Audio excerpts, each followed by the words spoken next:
Le Barça perd une occasion en or de mettre le Real Madrid à 10 points en Liga en perdant un match décisif à Almeria.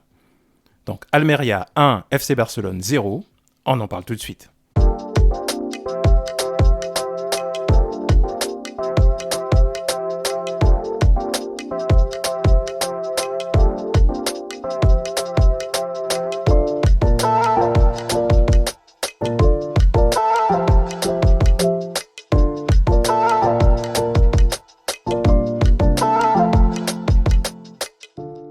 Bonjour à tous, bienvenue sur Barça Today. Aujourd'hui, nous allons faire le débrief de la défaite du Barça, donc hier à Almeria, donc Almeria 1, FC Barcelone 0. Donc ça va être un débrief un peu différent de ce qu'on fait d'habitude. Je vais plutôt parler de la frustration, je vais parler en tant que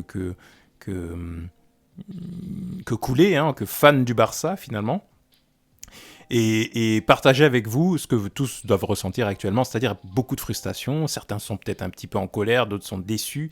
Plutôt que de faire un débrief extrêmement factuel comme je le fais habituellement, avec des chiffres, des données, etc. Je vais vous mettre quand même en fond les stats du match, la compo, etc. pour que ceux qui sont intéressés par ces données-là puissent les avoir tout de même. Mais moi, je vais surtout parler de la frustration, quoi, de cette impression de à chaque fois avoir du mal à passer le cap qui permettrait au Barça d'être serein. C'est-à-dire que là, on pouvait être à 10 points du Real Madrid, ce qui n'assurait pas la Liga, on est d'accord, mais ce qui mettait quand même un grand coup de massue sur la tête du poursuivant, qui venait donc de faire un faux pas face à l'Atlético de Madrid, ce qui n'est pas vraiment un faux pas, parce que l'Atlético, c'est le derby, donc ça peut basculer de chaque côté. Real Madrid-Atlético, donc c'était une grosse date de toute façon pour le Real. Mais du coup, si le Barça avait réussi à emporter ce match, il serait à 10 points, et qu'on le veuille ou pas, quand on est un joueur du Real, qu'on va sur le terrain, qu'on joue contre l'Atlético, qu'on joue contre le Barça, ou qu'on joue contre le Bayern ou contre Paris, ils sont extrêmement motivés, mais quand on va jouer contre Cadiz, contre des petites équipes, et qu'on a déjà 10 points de retard, on se donne moins. Donc c'était ça, c'est l'effet psychologique, les 10 points d'écart potentiels. Il faut peut-être qu'on arrête d'en parler, mais puisqu'on les a plus. Mais c'est surtout cet effet de se dire, voilà, psychologiquement, on les met tellement loin qu'ils vont mettre moins d'efforts quand il va falloir en faire pour aller gagner le match, rattraper le but de retard à la 95e. Ils le feront peut-être plus parce que ils se disent de toute façon on a tellement de retard que ça ne va pas valoir le coup de faire autant d'efforts. C'était ça l'objectif. Et puis aussi de marquer, de taper du poing sur la table en disant voilà, on est les patrons en Liga et on est difficile à bouger et à battre. Bon, ça n'a pas été le cas. Je l'avais dit en avant-match, c'est probablement difficile. C'était d'autant plus difficile que finalement Almeria, comme toutes les équipes, on va dire de milieu bas de tableau, a appliqué le plan à la perfection en ne refusant pas ne se regroupant pas en arrière dès le début du match, en mettant la pression, en mettant un duel physique important au Barça. Le Barça n'aime pas ça, on le sait. Et en mettant ce but sur une erreur de Christensen. Moi, je le dis, Christensen a été très bon jusque-là. Là, sur ce match-là, c'était pas ça. On va parler un petit peu de la compo aussi, d'ailleurs. Mais Christensen fait une erreur en ne suivant pas l'attaquant de Almeria, quoi. Il est attiré par le ballon, il le laisse derrière. Alors, le hors-jeu, il n'y a pas d'alignement de hors-jeu. Enfin bref, rien n'allait de toute façon dans ce match-là, il faut bien le dire. Rien n'a fonctionné comme il fallait, et donc du coup, Touré, l'attaquant d'Almeria, donc est parti mettre ce but et n'a pas laissé de chance à Ter Stegen. D'ailleurs, gros attaquant, en attaque, ils avaient des joueurs assez physiques, costauds, des vrais neufs, quoi, classiques, formation de championnat français. Donc voilà, c'était quand même difficile à rattraper. Et puis derrière, on a eu du mal à développer du jeu, on a manqué de créativité, on a manqué d'idées, enfin bref, voilà. Donc, l'idée, c'est ça, c'est effectivement d'exprimer cette colère, de comprendre cette colère que peuvent avoir beaucoup de Barcelonais, cette frustration, D'autant plus que c'est la seconde défaite de la semaine, vu que le Barça vient d'être éliminé en Ligue Europa, donc par Manchester United. Le Barça a fait de bien meilleurs matchs contre Manchester United que contre Almeria hier soir. Donc ça, je peux le comprendre. C'est pour dire que voilà, ce sont des choses qui sont compréhensibles. Maintenant, il faut aussi effectivement relativiser les choses en disant le Barça reste quand même à 7 points d'avance sur le Real, ce qui n'est pas rien. Donc le Barça est quand même solide leader. Ça veut dire que tout le travail qui a été fait jusqu'alors n'est pas jeté à la poubelle. Le Barça, c'est sa seconde défaite de la saison. Et ça, il faut bien comprendre que c'était la stat qui était anormale. C'était la stat qui était anormale. Avoir 23 journées, avoir eu 2 nuls, 2 défaites, et à l'époque c'était 2 nuls, 1 défaite contre le Real Madrid, ça c'était la stat qui était anormale. À un match près, je pense que nous étions au record de Liga. De nombre de points obtenus après 23 journées. Depuis le début de l'histoire de la Liga. Donc vous vous rendez compte, ça veut dire que ce Barça a été en train de faire une performance qui était dans les plus hautes possibles, réalisables, en cette première moitié, un peu plus de la première moitié de saison. Donc la performance du Barça en Liga cette saison est de toute façon déjà extraordinaire. Donc c'était tout à fait normal à un moment donné de tomber sur un os, de perdre. Ce que l'on ne supporte pas, c'est de le faire maintenant dans ces circonstances-là. Et pourtant, quand on y réfléchit un peu, les circonstances sont aussi compréhensibles. On sort de matchs extrêmement compliqués. Beaucoup d'efforts ont été donnés contre Manchester, donc c'était normal que l'équipe soit fatiguée, qu'il y ait un contre-coup physique, c'est sûr. Deuxièmement, les blessés, on en a suffisamment parlé. Il faut bien dire ce qui est.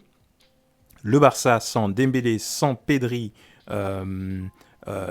notamment ces deux joueurs-là, quoi. Sans Gavi, on peut dire sans Gavi aussi, parce que Gavi, franchement, on l'a pas vu dans le match d'hier, je sais pas, voilà. On a senti réellement que ça n'allait pas. Sans Araujo au coup d'envoi, sans Baldé, sans Koundé, etc., je suis désolé, le Barça n'a qu'un seul 11 type. Le seul 11 qui est au niveau européen et au niveau tête de Liga, c'est le 11 type. Dès que l'on change et que l'on commence à faire rentrer d'autres joueurs, et c'est pas de leur faute, hein, on va pas leur jeter la pierre, simplement, cette équipe n'est plus au niveau du 11 type qui est capable de gagner l'ensemble de ses matchs quasiment de Liga, en intégrant le Real Madrid aussi. Donc pour moi la problématique elle est réellement là, c'est-à-dire que le projet n'est pas encore fini, il va falloir encore réajuster quelques pièces, c'est ça que nous apprend ce championnat, c'est que quand on met du Sergi Roberto, quand on met aujourd'hui, quand on met du Ansu Fati, du Ferran Torres, du Jordi Alba, même du Busquets finalement dans certains matchs, on l'a vu encore une fois là, le niveau global de l'équipe a tendance à baisser. Et ce niveau global-là ne nous permet pas d'aller chercher un Manchester United, d'aller chercher un Inter de Milan, ou de nous sortir de situations compliquées comme celle du match d'hier. Parce que hier, je vous garantis que Pedri et Dembélé sont sur le terrain. La créativité, on la trouve pour aller marquer le but de l'égalisation, voire le but de la victoire. Si Araujo est sur le terrain, le but, on ne le prend pas. En fait, c'est aussi simple que ça. Donc, ça, je pense que j'espère que les fans du Barça et puis les autres observateurs de foot ont compris cela. C'est-à-dire, le 11 type du Barça, il est terrifiant, il est costaud, il est capable de tout gagner. Dès que l'on commence à changer des pièces, dès qu'on en enlève, et c'est normal parce qu'il faut faire tourner, c'est pas non plus de la faute de Xavi. Là, vous allez voir le 11 que Xavi a choisi, c'est pas non plus de sa faute parce qu'il faut bien que les joueurs tournent. On voit qu'il y en a qui sont à bout. On a parlé de Koundé, on a vu la blessure de Pedri, la blessure de Dembélé. On voit un Gavi qui habituellement est électrique, qui est une pile électrique qui saute partout, etc. Il était quasiment éteint hier. Donc, je pense qu'il va y avoir des contre-coups physiques, clairement, qui vont se faire ressentir. C'est pour cela que pour moi, je n'étais pas trop frustré par l'élimination en Ligue Europa. Je me disais, tiens, ça va nous permettre de souffler un peu plus et de gagner encore plus de points en Liga. Parce que le Real et les autres équipes, l'Atlético, etc., vont continuer à jouer des compétitions européennes et vont, certaines semaines, gâcher de l'énergie et du coup gâcher des points. Là, malheureusement, c'est le Barça qui l'a fait. Heureusement, on avait ce petit matelas de 8 points. Et heureusement que le Real avait lui aussi perdu, avait fait match nul contre l'Atlético, ce qui me permet de limiter la casse. Mais ça ne doit plus se reproduire. Les choses sont encore favorables en Liga, du moins pour le Barça. Maintenant, il faut essayer de ne plus perdre de points en cours de route. Voilà. Là, je voudrais m'adresser aussi à tous les critiques de l'équipe du Barça en général, de Xavi, de certains joueurs qui ont fait de piètres performances hier. Il n'y a aucun souci. Rafinha avait fait une mauvaise performance aussi jeudi contre United. Par exemple, Koundé n'était pas très bon non plus. Là, on se rend compte que Christensen commence petit à petit aussi à rentrer dans le rang. Lui qui était exceptionnel, il commence à être moyen. Il n'y a que quelques joueurs qui gardent vraiment le très haut niveau. Il y a Araujo qui reste à un très très haut niveau. Frankie de Jong actuellement aussi est toujours très bon. Voilà, c'est toujours comme ça tourne. Lewandowski, quand il arrive à bien connecter avec ses milieux, il arrive à marquer des buts. Mais je note que depuis la blessure de Dembélé, on n'a plus le même Lewandowski. Je pense qu'il a besoin de joueurs comme Dembélé autour de lui pour faire des passes, pour faire des appels, pour déstabiliser la défense, pour attirer plus de joueurs vers lui, libérer Lewandowski, etc. Donc voilà. Mais je pense qu'on peut être frustré, on peut être déçu, mais ce n'est peut-être pas nécessaire de tomber systématiquement sur l'équipe et dire que tel joueur est nul, tel joueur il faut le virer, tel entraîneur il faut qu'il arrête, etc. Parce que en réalité on est supporter quand l'équipe perd, quoi. C'est là où c'est le plus important d'être supporter. C'est là où d'ailleurs il y a plus de logique, de raison à être supporter. Parce que si on est supporter que quand l'équipe fonctionne bien et gagne brillamment et se met en tête de championnat, alors à ce moment-là on est plutôt suiveur. On va dans le sens du vent. Quand les choses sont positives, on remet son maillot du Barça et on fait un baiser à l'écusson. Mais quand les choses vont mal, là, ils sont tous mauvais, etc. etc. Ce n'est juste pas logique, en fait. L'équipe a le plus besoin de supporters quand elle va mal. Et on a bien vu que cette équipe est capable d'être brillante, qu'elle est capable de remporter de grandes victoires. Elle a battu le Real Madrid brillamment, elle a remporté la Supercoupe brillamment. Enfin, il y a quand même des choses qui se sont faites de façon à ce qu'il y ait beaucoup d'espoir. Donc, le projet est là, il n'est pas terminé. Il est plutôt il est plutôt bien engagé, on va dire, puisqu'il reste encore au moins 2 trophées à aller chercher. Donc, plus la coupe du roi d'ailleurs, donc 3 trophées à aller chercher. Donc les choses ne sont pas du tout terminées. Nous sommes en demi-finale de coupe. Le championnat, nous sommes en tête avec 7 points d'avance. Donc les choses sont plutôt bien engagées. Le championnat européen, de toute façon, nous savions que le Barça, cette saison encore, n'avait pas encore tout à fait le niveau, mais les matchs que l'on a fait contre United, etc., ont été plutôt encourageants. Il y a des choses à régler pour la saison prochaine, et je pense, moi, c'est la profondeur de banc. Il va falloir trouver des remplaçants suffisamment haut niveau pour que, quand on doit faire souffler les titulaires, le niveau ne soit pas suffisamment ne soit pas trop bas par rapport à l'équipe première. Donc on ne subisse pas trop de préjudice de ce point de vue-là. Et c'est ce qui manque aujourd'hui. Est-ce que la programmation en début de saison a été mal faite ou elle aurait pu être mieux faite ? Certainement. Xavi apprend, il va apprendre petit à petit, le staff va apprendre au fur et à mesure.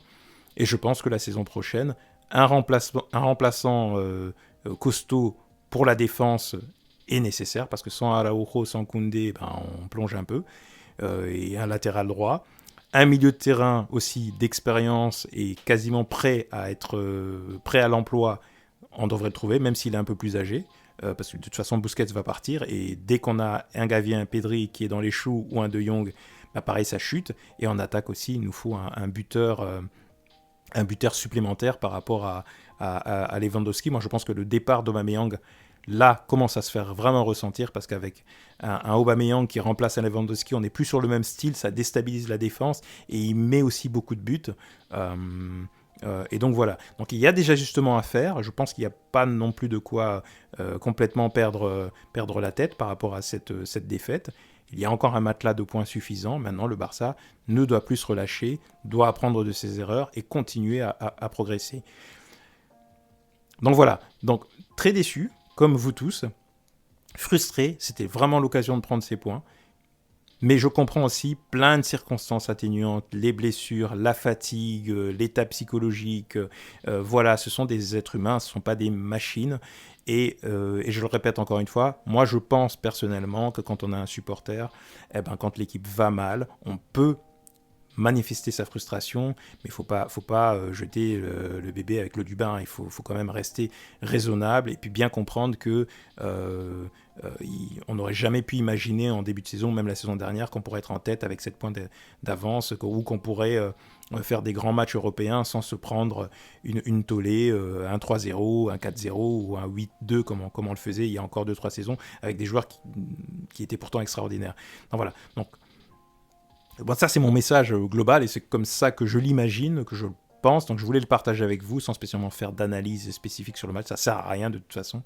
On va voir que le Barça a largement dominé, qu'il a centré 20 000 fois, que le Almeria a été costaud derrière. Ils ont été solidaires, ils étaient chez eux. Ils ont fait le contre qu'il fallait, ils ont fermé. Et nous, on a manqué de créativité, on a manqué de brio, on ne savait pas où on allait, on n'avait pas les moyens, ni physiques, ni les jambes nécessaires pour aller chercher l'égalisation. Et ça s'est terminé comme ça. Ce n'est jamais que la deuxième fois de la saison.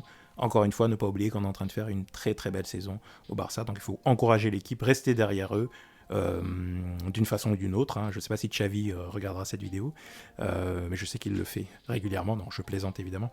Mais bon, voilà, en tout cas, rester derrière eux. Je suis persuadé qu'au moins cette Liga, on finira par l'avoir et c'est la base de tout. Une fois que cette Liga est gagnée, je pense qu'on retrouvera un Barça vraiment conquérant la saison prochaine. Donc voilà, donc n'hésitez pas à liker la vidéo, n'hésitez pas à commenter, dites-moi ce que vous en pensez, vous êtes d'accord, pas d'accord avec moi, je suis tout oui, je lirai vos commentaires avec plaisir. Et moi, je vous retrouve dans la prochaine vidéo sur Barça Today.